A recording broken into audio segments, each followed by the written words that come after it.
नरेंद्र मोदी जी ने European union और England के साथ किए हुए फ्री ट्रेड एग्रीमेंट और अमेरिका के साथ किए हुए ट्रेड डील से हमारे देश के मछुआरों का सबसे बड़ा फायदा होने वाला है।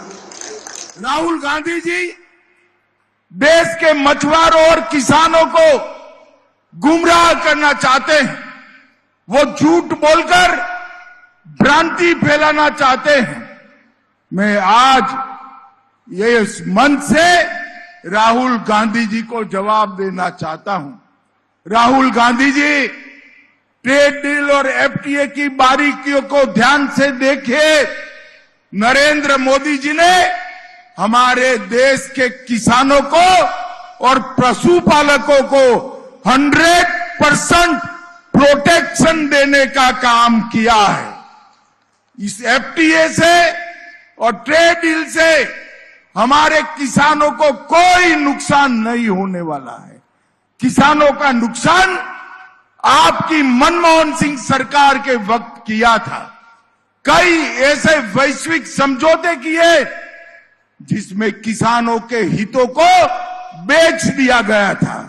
नरेंद्र मोदी जी ने यहां पर किसानों का, पशुपालन करने वाले भाइयों बहनों का और मछुआरों का 100% प्रोटेक्शन करने का काम किया है। ये राहुल गांधी जी की नीति है। झूठ बोलो, जोर से बोलो, सार्वजनिक रूप से बोलो और झूठ को बार बार बोलो, मगर राहुल गांधी, इस देश की जनता आपकी झूठ मैन्युफैक्चरिंग करने की फैक्ट्री को अब पहचान गई है।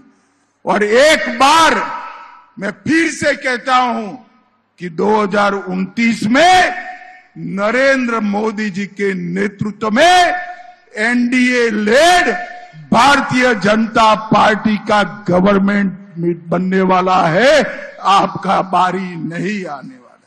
भाइयों बहनों, मैं पुडुचेरी के भी किसानों को, मछुआरों को, टेक्सटाइल इंडस्ट्रीज वालों को एक कहने आया हूं, ना टेक्सटाइल इंडस्ट्री का कोई नुकसान हुआ है, ना मछुआरों का हुआ है, और किसानों को 100% प्रोटेक्शन देने का काम हमारे नेता नरेंद्र मोदी जी ने किया है। और टेक्सटाइल और मछुआरों का पूरी तरह से कामकाज बढ़ने वाला है और किसानों को सुरक्षित रखने का काम हमारे नेता नरेंद्र मोदी जी ने किया है।